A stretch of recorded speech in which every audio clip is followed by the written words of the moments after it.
Le Cantal, l'aspect d'une roue. Le moyeu évoque le massif montagneux, les rayons, ces 14 rivières qui en partent, les masses brunes entre les rayons, les plateaux, les jantes, les reliefs du primaire. Cette roue a pourtant une échancrure au sud, le Carladès à Véronée.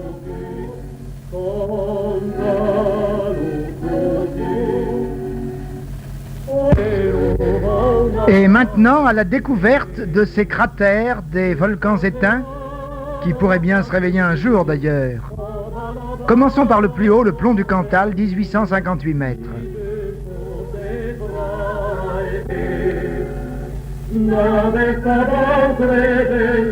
Comme cette herbe parfumée à la réglisse est verte, nous voici parvenus au paradis des skieurs.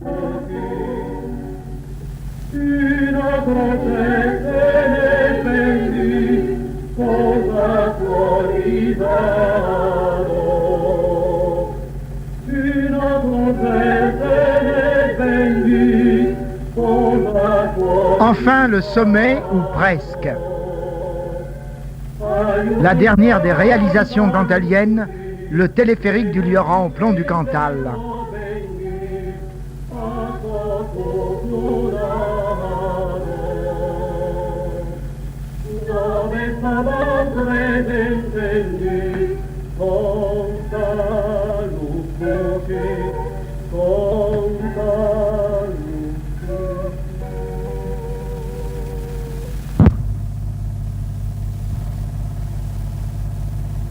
Suivons ces amis de la montagne en respirant à plein poumon un air vivifiant et pur.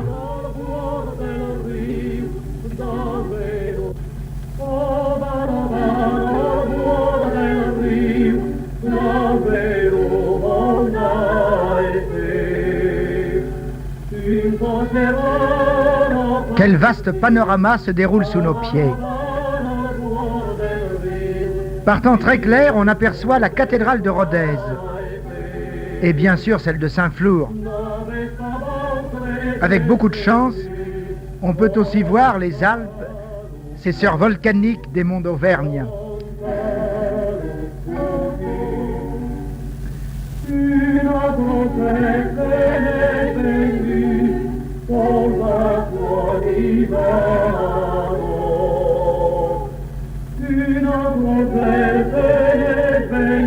Le plomb, tel un chevalier, est entouré de ses preux. Bataillouse, Violent, Grioux, Perrars.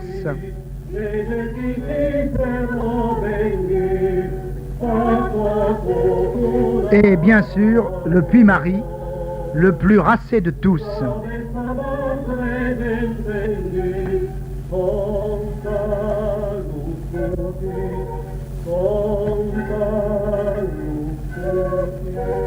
D'ici, l'on découvre le départ de bien des vallées glaciaires, Chélade, Mandaille, le Falgou.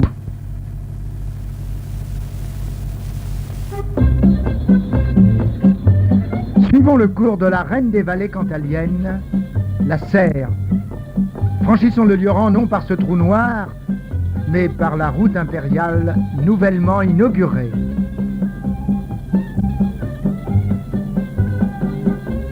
Un salut au village des Chazes.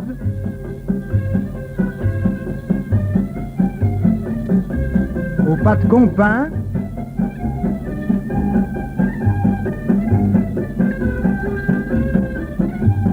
À Thiézac, dont l'église est remarquable. À Vic-la-Belle.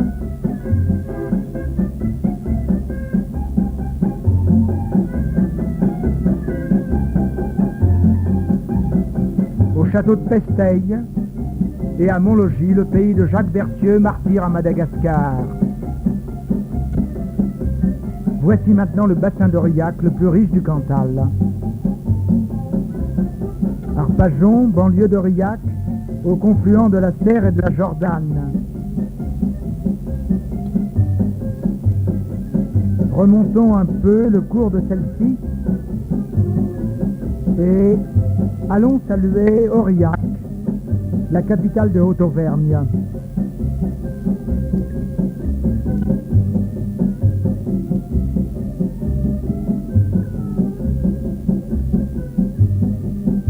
La voici, la belle et fière cité aux toits rouges, qui évoque déjà l'approche aquitaine.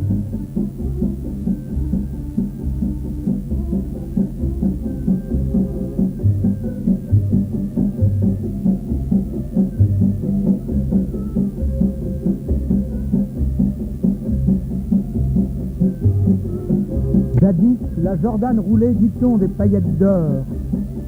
Aujourd'hui, elle se contente de refléter dans ses eaux les vieux quartiers des tanneurs.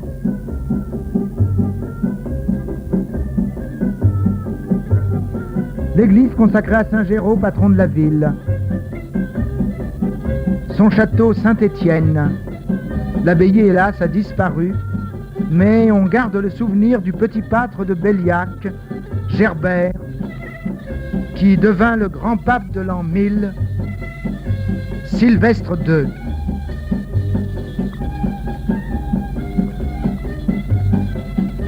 Orinque évoque les temps sombres des guerres de religion. C'est ici qu'habitait Arsène Vermenouze, grand chantre du Cantal, dont le buste est conservé dans le square près de Notre-Dame-aux-Neiges. Aujourd'hui, Aurillac est la capitale du parapluie et un gros marché rural.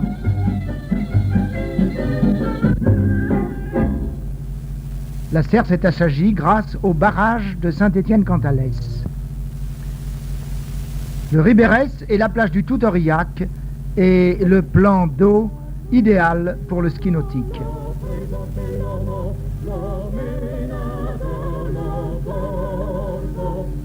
Comme tout est calme, pourtant la Serre fabrique des kilowatts dans l'usine proche de Saint-Étienne-Cantalès.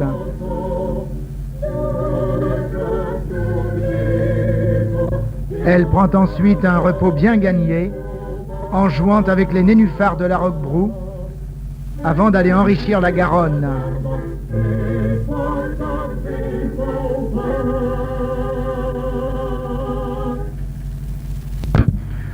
Suivons maintenant le cours de la seule rivière cantalienne du bassin de la Loire, l'Alagnon.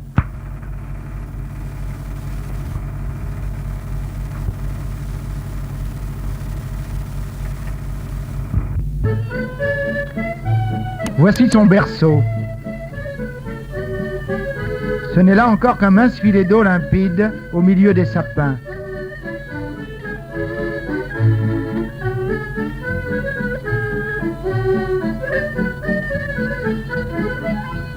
Tout près, une stèle du maquis.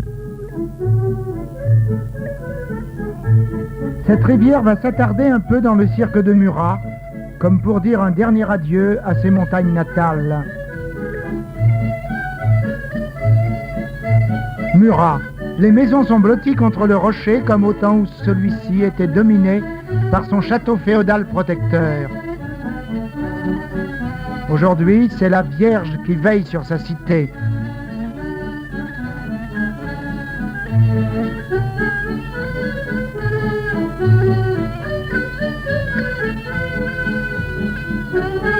Cette cité est encadrée par l'église Saint-Antoine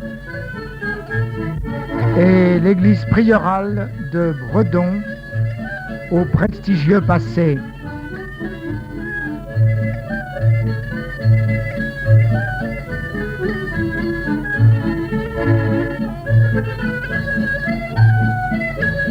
« 1944, la résistance, le maquis, les 120 déportés. N'oublions pas. »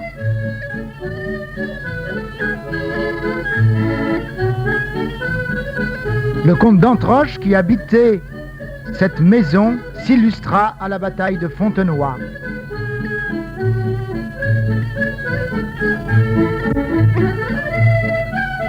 Et maintenant, partons à la poursuite des flots tumultueux de l'Alagnon, dans les gorges sauvages, à hauteur du pont du Vernet et de Ferrières-Saint-Marie.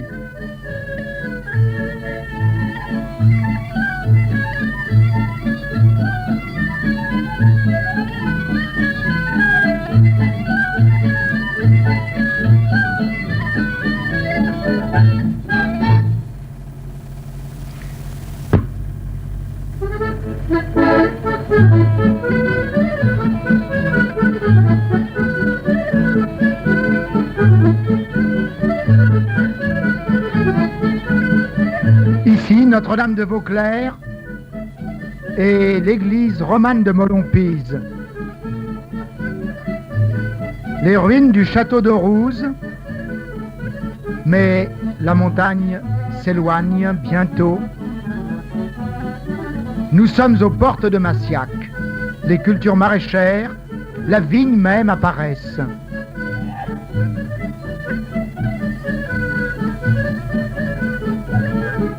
De l'eau, une piscine, des baigneurs.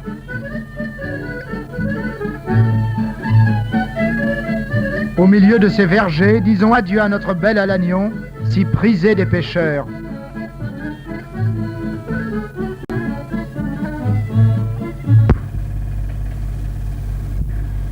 Remontons vers les plateaux venteux. Au pays de la Gentiane, discrète ambassadrice d'Auvergne. Les ruines du château d'Apchon. Et tout près, le sanctuaire marial de la Font-Sainte, au pays des Burons, des Vachers, des Pâtres. Pourquoi faut-il qu'il soit absent de cette fête, dite pourtant des bergers? Jadis, ce repas champêtre était servi à d'authentiques pâtres, aujourd'hui à des enfants de la ville. Une tradition est morte, un pseudo-folklore est apparu.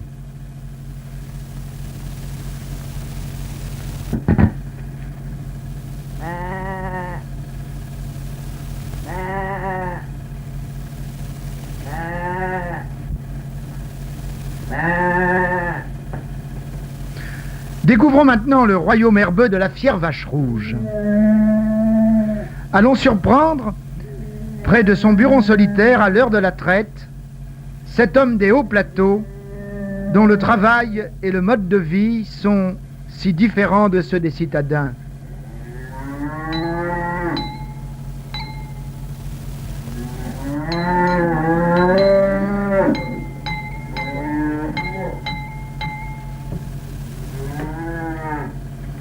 Allons aujourd'hui lui rendre visite.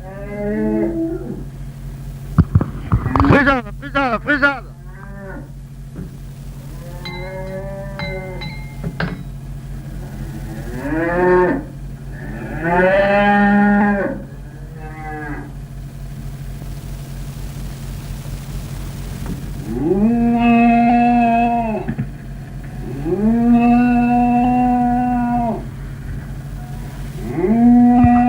Wees, Paul, wees.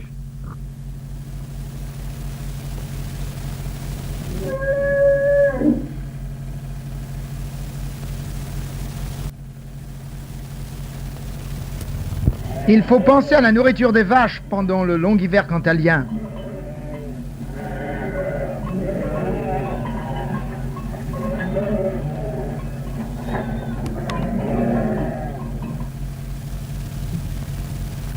Ce mode de fenaison est aujourd'hui en voie de disparition, comme aussi le ferrage des bêtes de joug.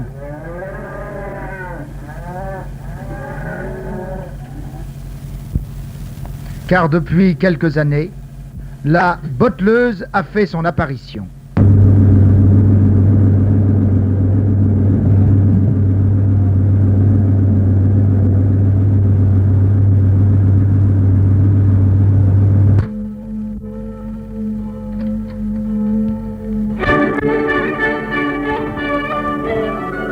Salers, la capitale de la vache rouge, richesse et orgueil du Cantal.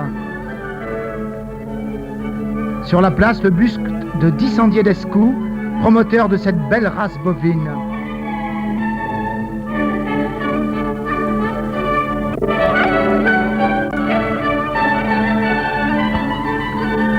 Salers fut jadis un chef-lieu de bailliage dépendant de Clermont. Il semble aujourd'hui endormi dans l'austère beauté de son XVe siècle.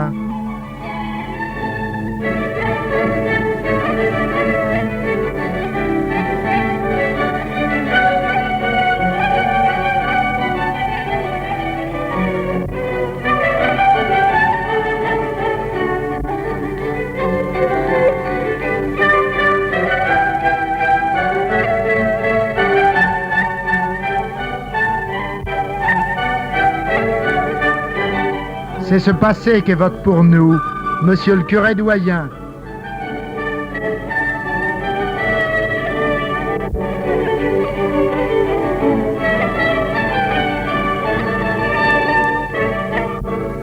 Oui, on entendait hurler les loups en hiver au pied des remparts, lorsque s'y trouvaient non des touristes, mais des hommes d'armes aux aguets, prompts à repousser les attaques de l'anglais.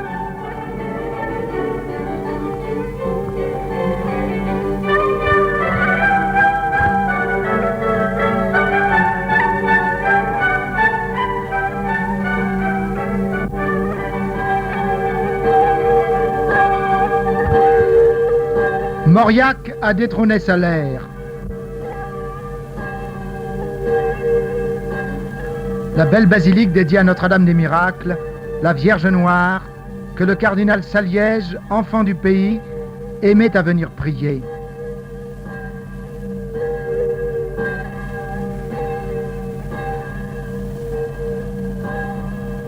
Le premier collège des Jésuites, illustré par l'académicien Marmontel.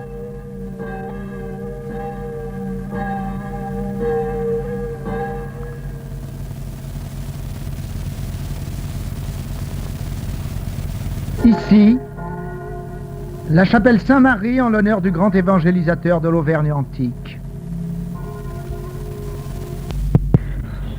En Haute-Auvergne, l'ouest est vert grâce aux pluies océanes. L'est plus sec convient mieux à la culture qu'à l'élevage.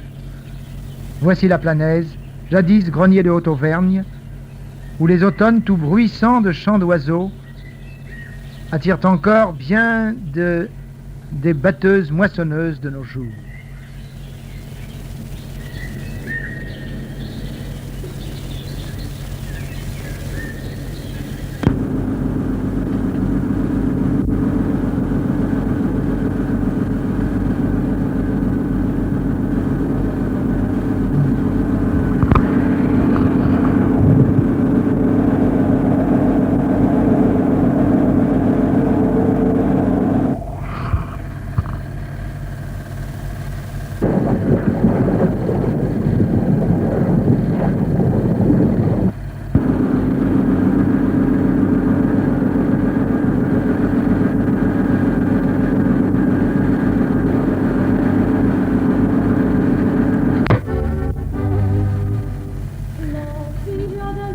Il y a ici des châteaux féodaux et de belles églises romanes à clocher à peigne.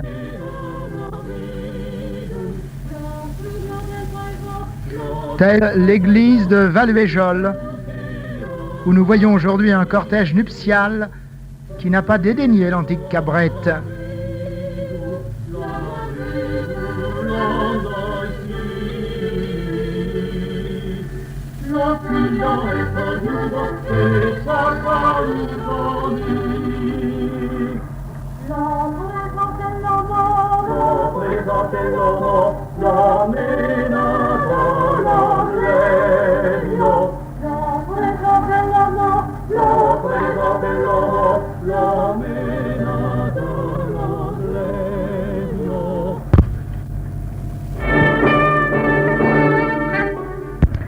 Saint-Flour est la capitale spirituelle de Haute-Auvergne. Écoutons Raymond Cortat évoquer son héroïque passé. Regardons-le, notre cher et vieux Saint-Flour, tout sonore encore de l'attaque repoussée, étrangement éclairé dans la nuit par la lueur des brasiers que l'on entretenait sur les tours de guet pour éclairer les remparts et prévenir les périls. Regardons-le, tout rougeoyant, tout retentissant de ses forges, où des hommes durs martèlent et façonnent entre deux alertes, d'autres armes, d'autres cuirasses. Martèlent et retrempent leur volonté de se maintenir libres dans leur ville libre. Regardons-le, tout flamboyant dans la nuit des âges, et pareil lui-même à une forge géante, où des hommes aussi durs que leur basalte retrempent les courages et façonnent une cuirasse d'énergie plus robuste que l'acier. Saint-Flour, forge d'héroïsme, en ces temps calamiteux où il s'agissait de savoir si la France resterait française, Saint-Flour fut cette ardente plateforme où quelques centaines d'hommes, épris du bien public, nourris dans le respect de la foi et l'amour de la liberté, forgèrent par-dessus tous les calculs et les combinaisons et les trahisons la destinée de ce qui commençait à devenir la nation française. Tel fut le glorieux passé de Saint-Flour. Ses fils d'aujourd'hui peuvent en être fiers.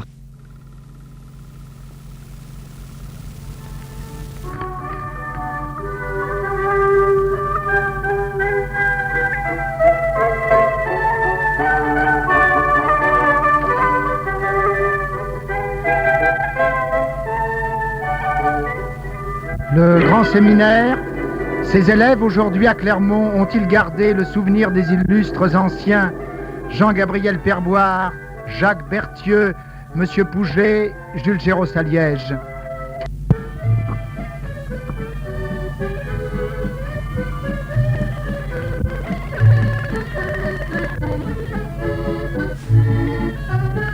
Tout autour du Cantal, sur son pourtour, l'Artense, le Césalier, la Margeride, la Châtaigneraie, le Caldaguès, frères de la Bretagne et de la Lozère. Le terrain granitique primaire, qui n'a pas été rajeuni par le volcanisme, est pauvre.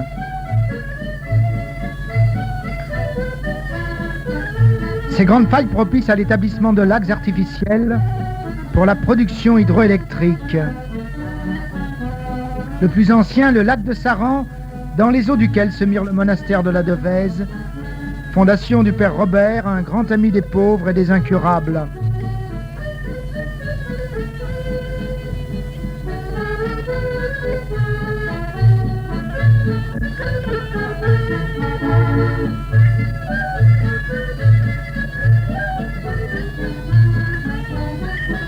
Ici l'église de Laussac où il fut baptisé.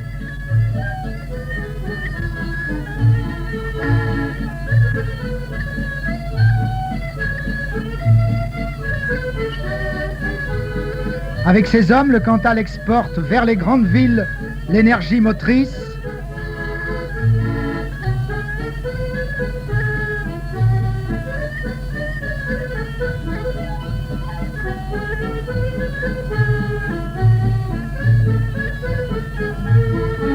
et ne peut dans les eaux bouillantes et bénéfiques de Chaudes-Aigues, un symbole de l'ardeur et de l'âme auvergnate.